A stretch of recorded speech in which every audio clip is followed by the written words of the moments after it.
أعوذ بالله من الشيطان الرجيم.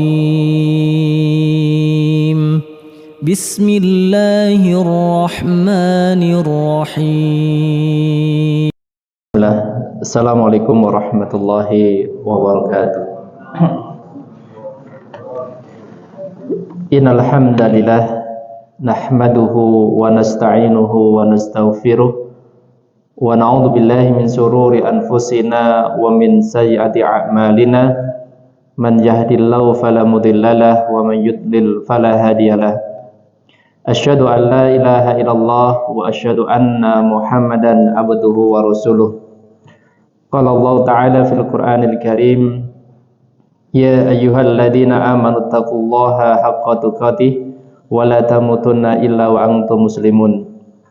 Ya ayyuhan nasu taqu rabbakumul ladzi khalaqakum min nafsin wahidah wa khalaqa minha zawjaha wa batha minhuma rijalan katsiran wa nisaa'a wattaqullaha alladzi tasaaluna bihi wal arham innallaha kana 'alaikum raqiba. Ya ayyuhalladzina amanu taqullaha wa qulu qawlan sadida yuslih lakum a'malakum wa yaghfir lakum dhunubakum wa may yuti'illaha wa rasulahu faqad faza fawzan 'azima. Amma ba'd, fa inna khairal hadithi kitabullah wa khairal huda huda Muhammadin sallallahu alaihi wasallam wa syarrul umuri muhdatsatuha fa inna kulla muhdatsatin bid'ah wa kulla bid'atin dhalalah wa kulla dhalalatin finnar. Para jamaah Bapak dan Ibu sekalian, alhamdulillah rahmat Allah mengguyur ya, dari Malang sampai sini terasa hujannya deras. Alhamdulillah Bapak dan Ibu sekalian, pada malam hari ini kita akan melanjutkan belajar kembali berkaitan dengan hadis Arba'in An-Nawawi, dan insyaallah pada malam hari ini kita masih melanjutkan di hadis yang ke-37 ya. Hadis yang ke-37. Dan kita senantiasa memohon kepada Allah Subhanahu wa taala semoga dengan turunnya hujan ini Allah senantiasa melimpahkan rahmatnya dan memberikan kita niat yang ikhlas, dan kita berharap semoga perjalanan kita semuanya menuju Masjid Babus Salam ini mendapatkan pahala di sisi Allah Subhanahu wa taala. Setelah kita berharap semoga Allah Subhanahu wa taala memberikan taufiknya sehingga apa yang kita pelajari pada malam hari ini bisa menjadi amal soleh yang bisa kita kerjakan.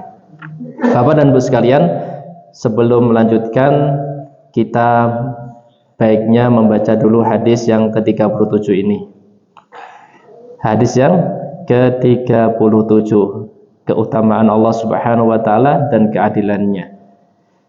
Ani Bani Abbas radhiyallahu anhuma Anin Nabi sallallahu alaihi wasallam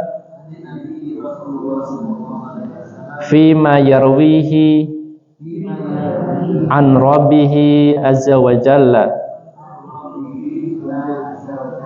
qala inna allaha katabal hasanati wa sayyiati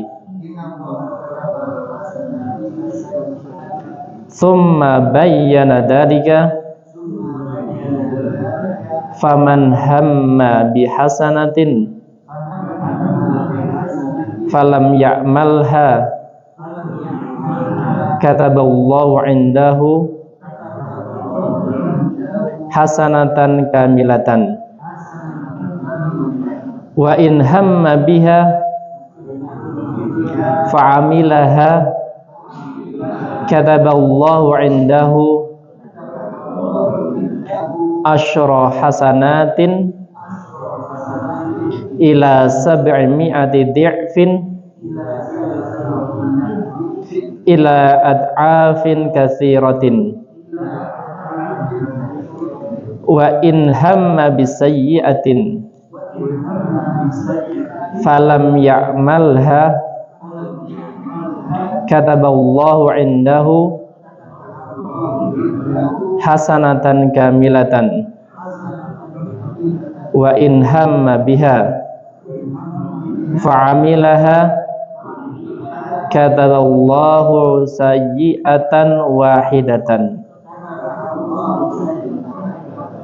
Rawahul Bukhari wa Muslim. Ya, alhamdulillah hadis ini sudah kita baca insyaallah 3 kali pada malam hari ini, yang masya Allah intinya dari pertemuan kemarin Bapak dan Ibu sekalian, kita diharapkan untuk memperbanyak niat baik, ya. Memperbanyak niat baik mumpung wonten umur, ya. Alhamdulillah kita masih diberi umur oleh Allah Subhanahu wa taala. Kita berusaha untuk memperbanyak niat baik dan berupaya untuk mengerjakannya karena Allah Subhanahu wa taala.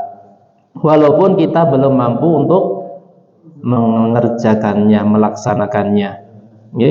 Walaupun kita belum mampu untuk mengerjakan atau melaksanakannya, akan tapi kalau kita sudah berazam untuk memiliki niat yang baik, kita berharap pada Allah Subhanahu wa taala niat baik tersebut dicatat sebagai kebaikan. Berarti mulai sekarang kita harus berwajah murung atau ceria? Ceria, optimis Pak ya. Mboten wonten sing murung-murung dihilangkan, Karena niat baik harus memunculkan dari wajahnya, omongannya dan perilakunya. Dan ini adalah konsep agama Islam ini. Ibu-ibu ya, kedah ya optimis di dalam kehidupan ini. Walaupun banyak musibah, ya, walaupun banyak ujian yang kita hadapi, insya Allah ya kita masih ada harapan, walaupun dengan niat yang baik. Sehingga nanti ada keterangan bagaimana kita seakan-akan kita itu maksiat itu sudah setiap hari kita lakukan. Apakah kita sudah ditakdirkan Allah Subhanahu wa taala termasuk ahli neraka? Ya, jangan seperti itu ya.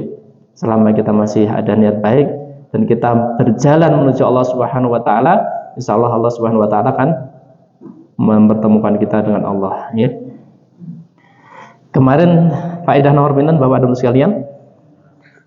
15 ya. 15 sampun ya. 16 ya.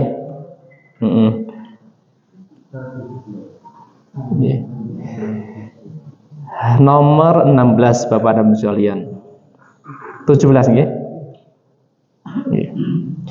Anna man hamma bisayyi'atin, barang siapa yang berkeinginan mempunyai azam untuk melakukan sebuah keburukan, fatarakaha, kemudian dia meninggalkan niat tersebut, keinginan tersebut dengan catatan gini, la lillah, akan tapi dia itu meninggalkannya bukan karena Allah.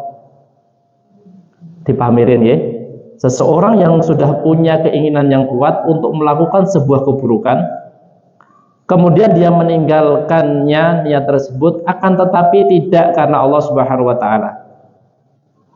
Kemudian dalam lanjutannya wala ajzan, dan dia meninggalkannya juga bukan karena dia itu lemah, tidak mampu mengerjakannya. Saged bayangkan apa dereng niki.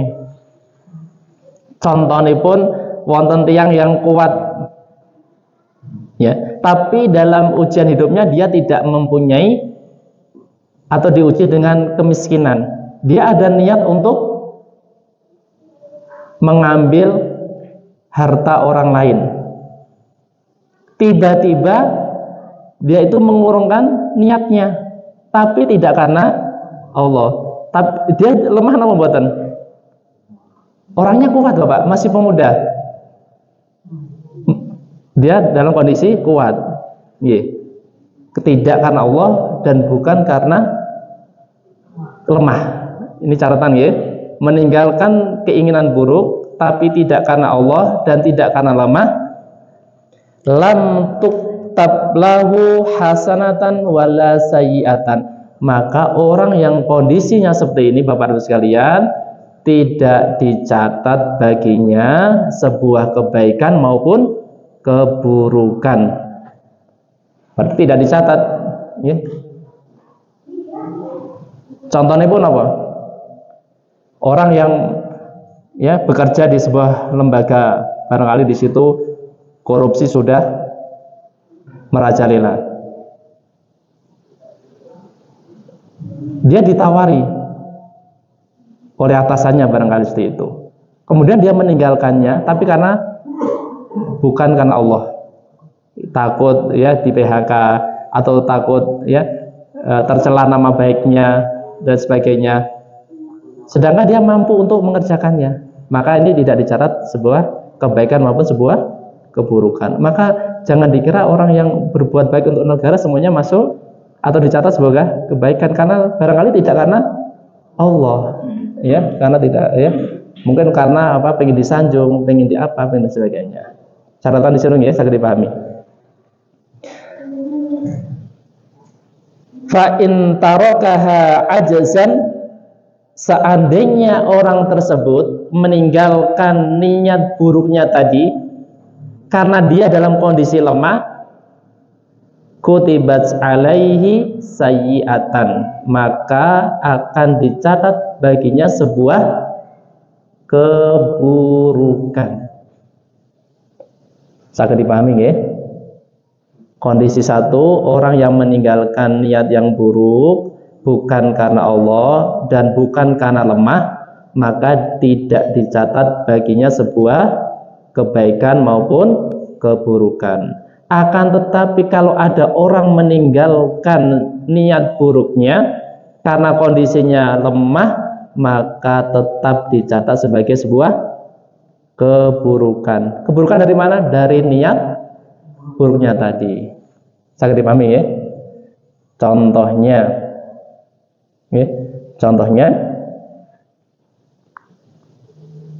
ada seorang pemuda tadi ya, karena saking kondisi menjepitnya ya, kondisi ya sangat terpuruk sekali, pusing dan sebagainya, di rumah sudah tidak ada uang untuk ini kehidupan keluarganya.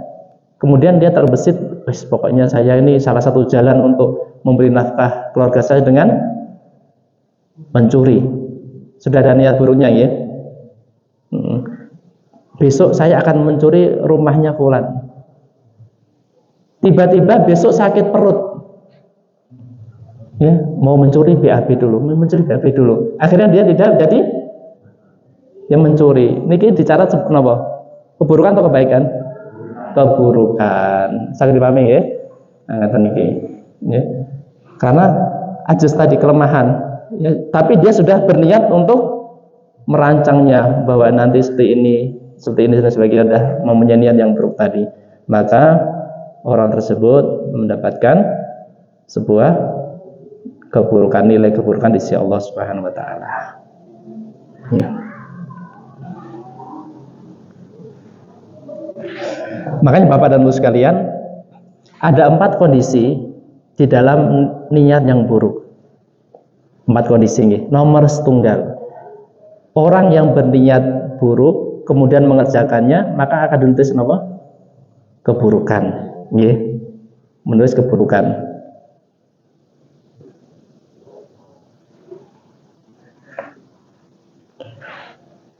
Kemudian orang yang berniat buruk, niat jahat, kemudian dia meninggalkannya niat tersebut karena Allah, dia akan mendapatkan kebaikan. Orang yang berniat buruk, sudah berazam niat buruk, tapi dia meninggalkannya karena takut kepada Allah, dia akan mendapatkan satu kebaikan. Nomor 3, orang yang berniat buruk kemudian dia meninggalkan niat tersebut bukan karena Allah dan bukan karena lemah, maka apa? Tidak ditulis sebuah kebaikan maupun keburukan. Kondisi keempat, orang yang berniat buruk kemudian dia meninggalkannya karena lemah, maka akan ditulis sebuah keburukan. Saged dipahami napa dereng? Saged nggih? Nomor setunggal kali contonipun. Orang niat buruk kemudian mengerjakannya. Contohnya ya, ada pemuda tadi, dia berniat buruk kemudian dia mencuri dan dia mengerjakan niat tadi, maka dicatat sebuah keburukan. Nomor kali ya, niat buruk kemudian dia meninggalkan karena Allah, akan dicatat sebuah kebaikan. Contohnya ada seorang pemuda ingin berzina, barangkali seperti itu, atau mencuri. Dia sudah berazam, tapi pada saat mau melakukannya dia takut karena Allah, kemudian dia tidak menjadi melakukannya, maka dicatat sebuah kebaikan. Nomor 3, niat buruk, kemudian dia meninggalkannya, tapi bukan karena Allah dan bukan karena lemah, dicatat sebuah tidak dicatat, ya, tidak dicatat. Contohnya apa? Pemuda tadi, ya, dia mengerjakannya, dia berniat buruk mencuri. Kemudian dia pikir, nak mencuri aku nak konangan yo isin karo tonggoku. Ya, takut sama ya apa, takut digebukin orang kalau konangan dan sebagainya, sehingga dia tidak jadi mengerjakannya. Maka niatnya tadi dalam rangka meninggalkan perbuatan buruk tadi tidak dicatat sebuah kebaikan maupun keburukan. Ya. Nomor sekawan, niat buruk kemudian dia meninggalkannya karena kondisi lemah, maka tetap dicatat sebuah keburukan, ya. Sebuah keburukan. Saya dipahami ya? Insyaallah. Ya. Berarti kita kedah atas ya. Berarti senantiasa kita tetap berhubungan dengan Allah Subhanahu wa taala, ya. Makanya banyak amal barangkali kita lupa dengan niatnya lupa, dan ini salah satu yang disebutkan oleh ulama bahwa kebanyakan kita terkadang lupa dengan niat. Makanya kenapa kok kita kadang nggak, kalau kita melakukan pekerjaan kadang kita frustasi kalau nggak berhasil, tidak puas karena barangkali itu dari niatnya yang kurang pas, ya. Kalau dakwah kita tidak nomor 1, kita tidak puas dengan dakwah kita, hati-hati, ya. Karena senantiasa harus kita hubungkan dengan Allah Subhanahu wa taala, ya. Supaya apa? Supaya mendapatkan pahala. Supaya kita mendapatkan pahala ini. Ya. Faedah nomor 18. Anna jazaa'as sayyi'ati da'irun bainal adli wal afwi. Sesungguhnya balasan keburukan itu putarannya, kisarannya di antara keadilan Allah Subhanahu wa taala dan ampunannya.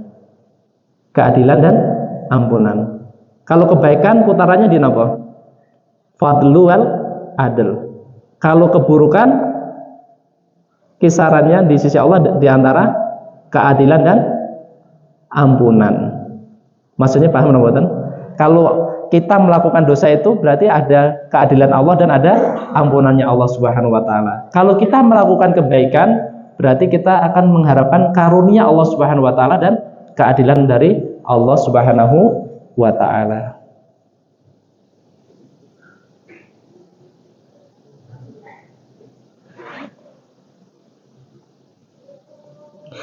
Dalilnya apa? Dalilnya yaitu sabdanya Rasulullah Shallallahu Alaihi Wasallam fi hadisi Abi Darrin, yaitu di dalam hadisnya Abu Dar, man jaa bisayyiati fajazauhu sayyi'at misluha au akfiru. Ya. Ini menunjukkan bahwa perbuatan buruk itu, ya, putarannya antara keadilan Allah dan ampunannya. Dalilnya adalah hadis dari Rasulullah. Barang siapa yang datang dengan sebuah keburukan, maka balasan baginya adalah satu keburukan semisalnya, ya, atau Allah akan mengampuninya, ya. Tidak ada kelebihannya, maksudnya, ya. Nah, kebaikan wonten apa? Kebaikan yang berlipat-lipat. Tapi kalau keburukan dibalas sesuai dengan yang dikerjakan atau Allah akan mengampuninya. Nggih. Niki bentuk keadilan dan ya, Masya Allah, nggih. Makanya tetap wajah seorang muslim harus ceria, nggih. Walaupun suntuk-suntuk berusaha untuk ceria, nggih. Walaupun kita seakan hidup itu mana jalan keluarnya, dosa sudah banyak, wis istighfar berkali-kali tidak ada, ini tapi tetap optimis, ya. Tetap optimis. Karena apa? Karena Allah Maha Pengampun. Sebagaimana ini ya, tidak akan dibalas kecuali sesuai dengan apa yang dia kerjakan, atau Allah akan mengampuninya. Masya Allah ya. Ma'ada syirka al-akbar, kecuali jenengan sedoyo mengerjakan yang dinamakan syirik akbar ya. Tidak ada ampun di sisi Allah Subhanahu wa ta'ala ya. Syirik akbar ngetos ya, yang terkadang masih berada di sekitar kita, masih banyak dikerjakan, dan semoga mereka mendapatkan hidayah dari Allah Subhanahu wa ta'ala. Masya Allah ya. Jenengan nak dosa-dosa selain dosa syirik, selagi kita semua meminta ampun kepada Allah Subhanahu wa ta'ala, Allah insya Allah akan mengampuninya ya. Makanya penting sekali kita membaca doa apa Pak? Ya musarrifal qulub sarif qulubana la ta'adik, ya muqallibal qulub tsabit qalbi ala dinik. Kita tidak tahu ya, Allah itu akan membolak-balikan hati kita. Semakin kita mendekat kematian, terkadang ujian dari keamanan semakin besar. Nak aku mati dalam husnul khotimah ya, dan sebagainya. Jangan-jangan nanti mati gini-gini ya. Makanya kita terus meminta kepada Allah Subhanahu wa ta'ala untuk ditetapkan di dalam hidayah iman, Islam, dan sunnah Nabi Shallallahu Alaihi Wasallam. Dalilnya bahwa syirik ya, syirik akbar tidak akan diampuni oleh Allah Subhanahu wa ta'ala selama dia tidak bertobat adalah di dalam surat An-Nisa ayat yang ke-116. Innallaha la yaghfiru ayyushraka bihi wa yaghfiru ma duna dzalika liman yasha. Sesungguhnya Allah Subhanahu wa ta'ala tidak akan mengampuni dosa syirik dan akan mengampuni dosa selain syirik bagi siapa yang dikehendaki. Bagi siapa yang dikehendaki. Nah, dari sini kita tetap harus hati-hati. Walaupun Allah Maha Pengampun, tapi kita tetap harus hati-hati. Jangan-jangan kita tidak dikehendaki oleh Allah ya, jadi hamba yang diampuni. Ya. Insyaallah.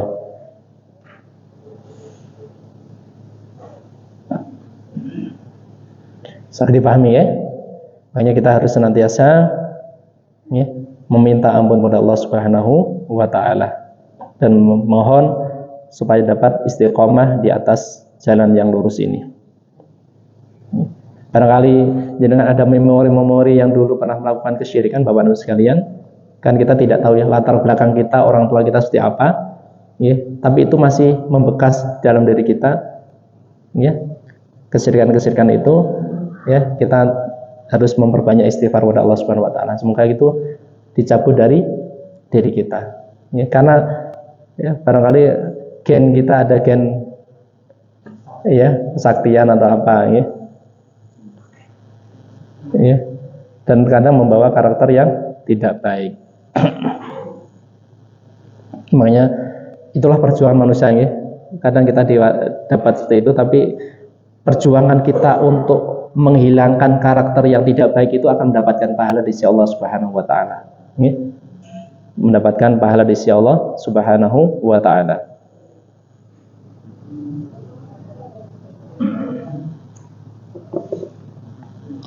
Faedah nomor 19. Anal hasanati waqi'ah wasayyi'atil waqi'ah qad furigha minha wa kutibat fastaqarat.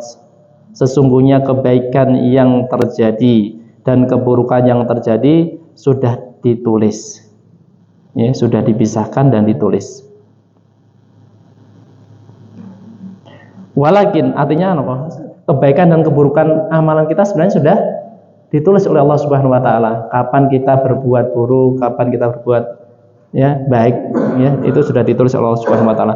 Walakin laisa fi hadzal hujjah lil asi ala ma'asillahi. Akan tetapi Bapak dan Ibu sekalian, walaupun kita sudah ditetapkan amal kita yang tahu Allah Subhanahu wa ta'ala, itu bukan menjadi hujah kita untuk berbuat maksiat kepada Allah Subhanahu wa ta'ala ya. Bukan menjadi hujah. Aku sudah ditetapkan ini nih, menjadi orang yang jahat Loh, tahu dari mana kalau sudah tetapkan orang jahat? Aku sudah ditetapkan jadi orang yang ceriwis, ya, mengkritik ini dan sebagainya, itu ya kita tidak tahu, ya, kecuali sudah terjadi. Maka itu bukan menjadi hujah kita untuk membela diri kita, maksudnya gitu.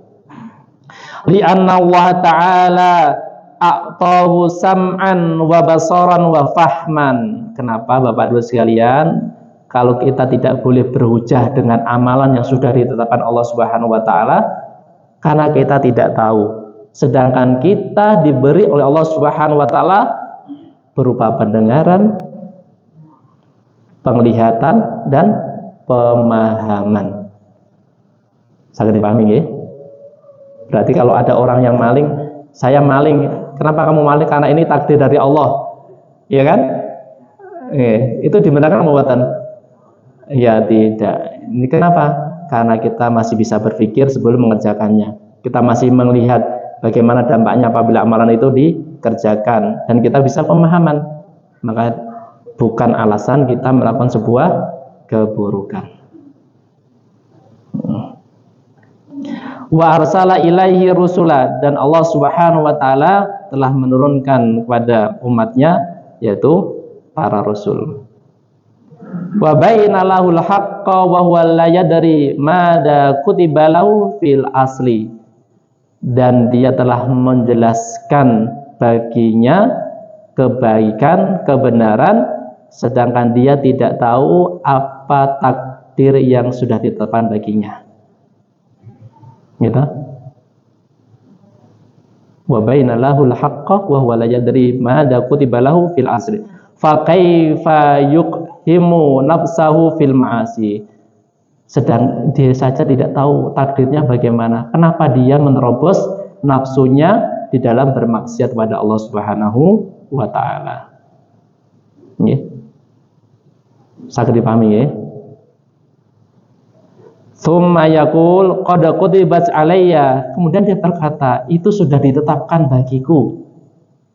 Aku itu menjadi pencuri sudah ketetapan dari Allah. Aku itu orang yang pemberontak sudah ditetapkan dari Allah. Aku itu orang yang tidak bersyukur sudah tetapan dari Allah. Alasannya itu.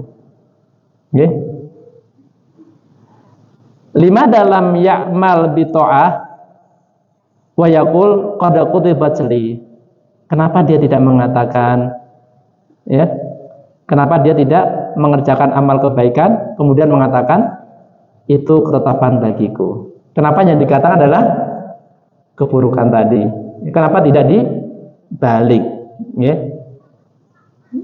Paham maksudnya ya? Nah, makanya Bapak dan Ibu sekalian, ini pelajaran buat kita semuanya. Apabila itu keburukan datangnya dari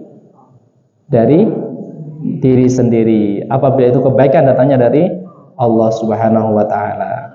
Makanya kalau salah wis toh, pasrah ya, jangan banyak berargumen. Insyaallah cepat selesai ya, apalagi di hadapan Allah Subhanahu wa Ta'ala. Kita kalau salah kok banyak argumen, urusannya semakin panjang, apalagi di hukum Indonesia ya. Pengacara sama pengacara itu kayak supir Mira sama Sugeng Rahayu. Ngertos ya? Pengacara yang di itu, menurut informasi yang saya dapatkan itu ya, seakan-akan di persidangan itu membela kliennya, membela ininya, tapi setelah keluar dari itu ngopi bareng, makan bareng. Kayak Sugeng Mira sama ya, Sugeng Rahayu sama Bismira. Kalau di jalan apa? Saingan, eset-esetan. Tapi kalau setelah sampai terminal apa? Ngopi bareng, ngerokok bareng, makan bareng, itu ya. Makanya kita kalau sudah ya melakukan kesalahan, ya pasrah saja ya. Saya pasrah bongkoan kalau orang Jawa ya. Insya Allah cepat selesai. Makanya ada, kemarin sudah saya ceritakan ya, ada teman yang di Bogor itu tanahnya seluas 600 meter persegi diambil orang, dijual di bawah tangan, tidak mau memperpanjang urusannya di pengadilan karena nanti buntutnya juga biaya mahal ya. Makanya kemudian sudah kita ikhlas, beliau ikhlaskan saja tanah tersebut ya, karena urusannya panjang ya. Berarti Bapak Ibu sekalian, dari poin yang ke-19 ini kita tidak boleh beralasan bahwa itu takdir bagi saya apabila kita mengerjakan perbuatan yang buruk. Ya, perbuatan yang buruk. Contohnya banyak ya. Misal tadi ya, mencuri. Kemudian alasan ini sudah takdir dari Allah. Makanya Umar bin Khattab memenggal tangannya dengan ini juga termasuk takdir Allah. Ya. Misal juga orang yang ketahuan korupsi, kemudian dia takdir ini mengatakan ini takdir dari Allah, itu tidak dibenarkan. Di semua amal keburukan, ya, tidak diperbolehkan bahwa itu takdir bagi saya. Makanya kita harus membalik, ya, untuk menjadi takdir yang baik, yaitu dengan kita mengerjakan amal kebaikan. Masya Allah ya. Makanya tetap optimis Bapak Ibu sekalian, ya, walaupun apa-apa kita harus berpikiran positif di depan Allah Subhanahu wa taala. Falaisa fi hada hujjatun lil 'asi ala ma'siyatihi, dan ini tidak menjadi hujah alasan bagi orang yang berbuat maksiat atas kemaksiatannya. Ya, tidak ada hujah bagi orang yang berbuat maksiat atas kemaksiatannya bahwa ini adalah takdir bagiku. Itu bukan hujah. Ini bukan hujah. Awalan lidalilil asari. Dalil asar itu dalil akal, ya, nakal. Dalil yang bersumber dari Al-Quran dan Sunnah. Wasani lidalilil nadhari. Yang kedua dilihat dari dalil secara akal. Kenapa kok kita tidak boleh menisbatkan amalan yang buruk itu menjadi takdir buat kita? Amal asari fa inna nabiyya sallallahu alaihi wasallam lima qala li sahabah, tatkala Nabi Muhammad sallallahu alaihi wasallam berkata kepada para sahabat, ma minkum min ahadin illa kutiba maq'adahu minal jannati wan nar. Sesungguhnya di antara kalian, ya, kecuali sudah ditetapkan baginya tempatnya, entah itu di surga atau di neraka. Artinya sudah tetapan kita nanti masuk surga atau neraka itu sudah tercatat di Lauhul Mahfuz, ya, di kitab kita. Ya Rasulullah, afala nad'a al-amala wa natakilla 'alal kitabi al-ula al-awalu. Kemudian sahabat menjawab, ya Rasulullah, kalau sudah kita ini tetap sudah pasti entah itu surga atau neraka, ya, sudah pasti sudah ada ketetapan di kitab Lauhul Mahfuz kita tercatat sebagai ahli surga atau neraka. Kalau begitu, kenapa kita tidak meninggalkan amal saja dan kita bergantung kepada ketetapan yang sudah ditetapkan tadi? Paham maksudnya? Kalau gitu, kenapa kita beramal? Ya sudah, kita mendingan tidak beramal saja, bergantung pada ketetapan dari Allah yang sudah ditetapkan. Paham maksudnya? Contohnya ada orang lapar, dia tidak mau berusaha untuk mencari, ya saya sudah lapar, ya bergantung saja kepada, ya, ketetapan Allah. Ya, maka ini tidak dibenarkan. Qala la, maka Rasul menjawab tidak. I'malu faqulu muyassarun lima khuliqalah. Beramallah kalian, karena setiap orang akan dimudahkan baginya sesuai dengan yang diciptakan baginya. Artinya kita akan dimudahkan sesuai dengan penciptaan kita, ya, sesuai dengan penciptaan kita. Hada dalilun, dan ini adalah bukti atau dalil, yakni la ta'tamid ala syai'in maktubun wa anta la tadri anhu. Ini adalah dalil yang kita tidak boleh beriktimad, bersandar kepada sesuatu yang sudah ditetapkan sedangkan kita tidak tahu ketetapan itu seperti apa. Maksudnya dipahami, ya? Kita tidak boleh bersandar kalau sedangkan kita tidak tahu kepastian kita di mana, ya kan?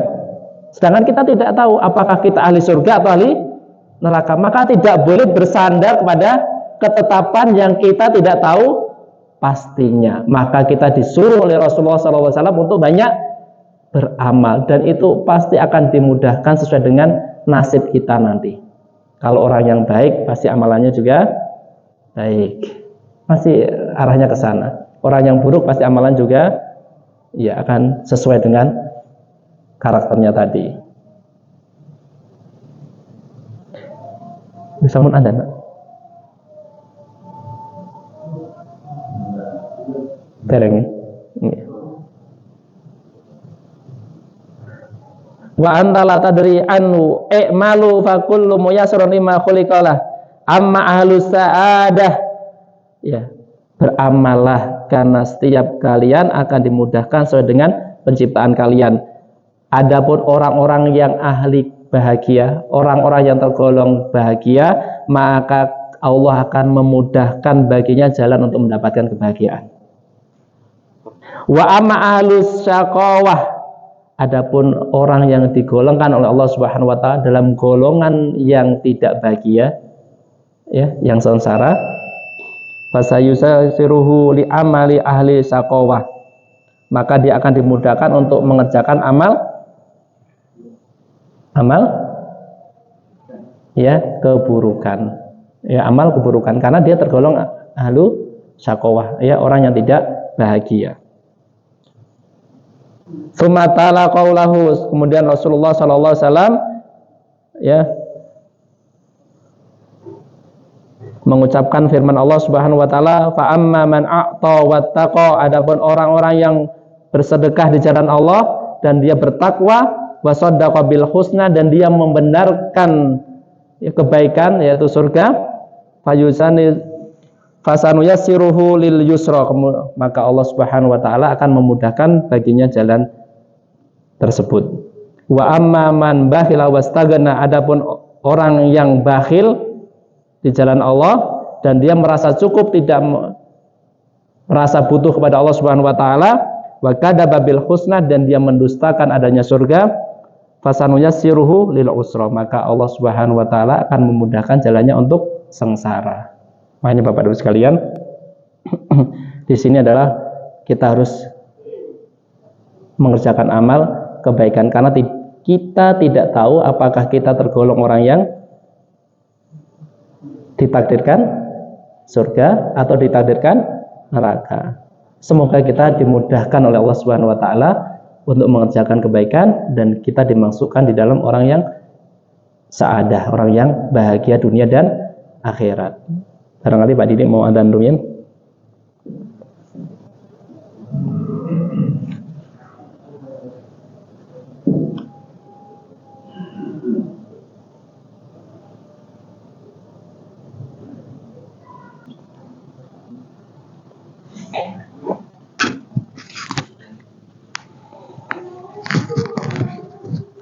Ya, kita lanjutkan sebentar Bapak dan sekalian, bahwa tadi dalilnya ada dalil dari Asy'ari, dalil nakal ya, yang bersumber dari Al-Quran dan Sunnah, yang menjelaskan bahwa kita tidak dibenarkan untuk mengerjakan sebuah keburukan karena itu sebuah yang beralasan itu takdir buat kita.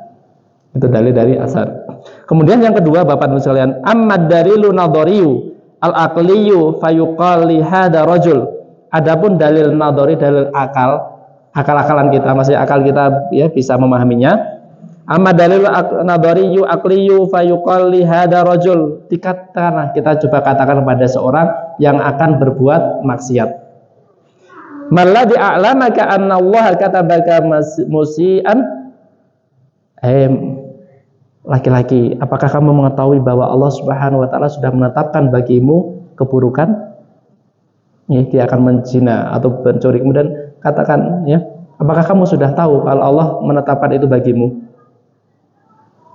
Hal ta'lamu qabla an ta'malal isaa'ah, apakah kamu mengetahui sedangkan kamu belum mengerjakan keburukan itu, bahwa itu pasti kamu kerjakan? Ya. Al-jawab, maka jawabannya la, maka seseorang tidak tahu keburukan itu kecuali sudah mengerjakannya. La kunna la na'lam al-maqdura, tidak, kita semua tidak tahu takdir dari Allah Subhanahu wa taala. illa idza waqa'a, kecuali takdir itu sudah terjadi. Makanya kita tidak akan tahu ya sampai takdir itu terjadi. Fala hujjah aqliyah wala hujjah asariyah, maka tidak ada hujjah yang membenarkan bagi orang yang berbuat maksiat bahwa itu takdir dari Allah dari segi asariyah, Al-Quran dan Sunnah, maupun dari akliyah. Maka tidak ada hujah yang membenarkan bahwa kita berbuat maksiat itu diperbolehkan karena itu takdir dari Allah. Itu tidak benar, ya, baik dari akliyah maupun asariyah. Ya, Bapak-Ibu sekalian, dari ini kita bisa memahami poin pentingnya bahwa kita harus senantiasa ya meminta pertolongan kepada Allah Subhanahu wa taala ya, supaya takdir yang kita dapatkan adalah takdir yang baik ya, sehingga kita tidak beralasan ya orang berbuat maksiat alasannya itu adalah takdir dari Allah ya. Makanya seharusnya nanti dari sini Bapak-Ibu sekalian, kalau kita menyadari ini ya, barangkali di antara kita ini masih ngeyel kalau kita berbuat keburukan, oh itu saya pinter, saya ini ya, saya itu tidak salah. Ojo ngene ya, boten ampun parang ya. Mendingan kita napa? Mendingan kita tawadhu, minta maaf ya. Mendingan kita tawadhu, minta maaf, karena itu lebih memuliakan kita di hadapan Allah Subhanahu wa taala. Ya, lebih memuliakan kita di hadapan Allah Subhanahu wa taala ya. Dan jangan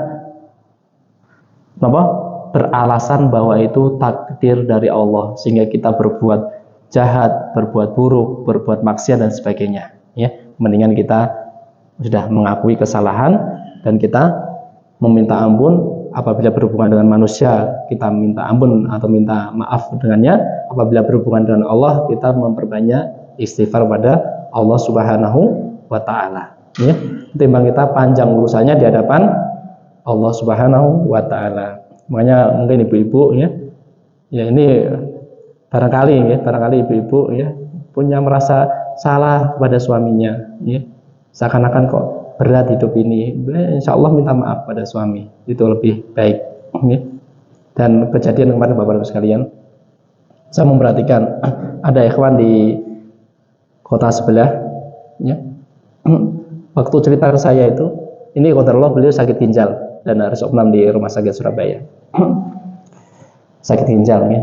Beliau cerita ke saya waktu kondisi sakit, waktu saya masih di kota sebelah. Saya kalau jadi orang kaya, saya akan membalas orang-orang yang pernah mengejek saya. Itu kondisi apa?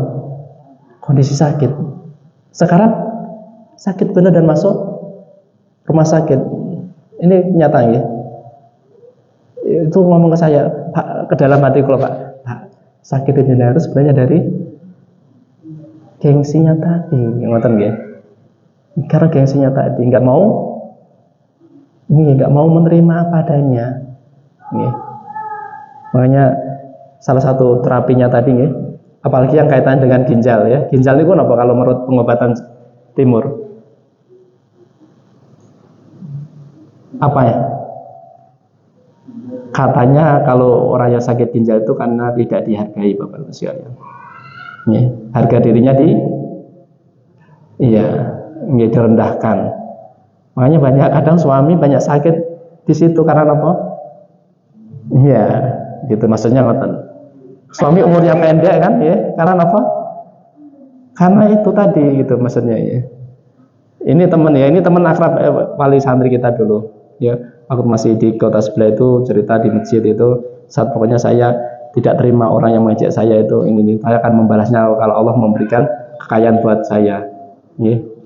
Dan untuk qadarullah kemarin dapat informasi beliau sakit ginjal di rumah sakit ya.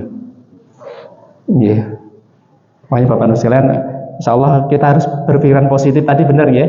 Insya Allah akan membawa kita lebih sehat ya, lebih optimis dan lebih ini. Makanya kita harus banyak meminta kepada Allah Subhanahu wa taala supaya kita dihindarkan dari niat-niat yang tidak baik ya. Kita bisa merubah niat yang tidak baik menjadi baik karena kita mengharap pahala dari Allah Subhanahu wa taala. Mungkin itu Bapak Ibu sekalian yang bisa kita pelajari bersama pada malam hari ini, dan kita senantiasa meminta kepada Allah Subhanahu wa taala semoga apa yang kita pelajari pada malam hari ini menjadi pemahaman yang baik dan kita bisa mengamalkan apa yang sudah kita pelajari pada malam hari ini, dan kita senantiasa meminta kepada Allah Subhanahu wa taala semoga kita semua dimudahkan oleh Allah Subhanahu wa taala hisab kita, kemudian Allah Subhanahu wa taala memasukkan kita semua ke dalam surganya, dan semoga kita bisa melihat wajahnya Allah Subhanahu wa taala beserta orang-orang yang kita cintai dan seluruh kaum muslimin. Barakallahu fikum. Kita tutup dengan doa kafaratul majelis. Subhanakallahumma wa bihamdika asyhadu an la ilaha illa anta astaghfiruka wa atubu ilaik. Wassalamualaikum warahmatullahi wabarakatuh.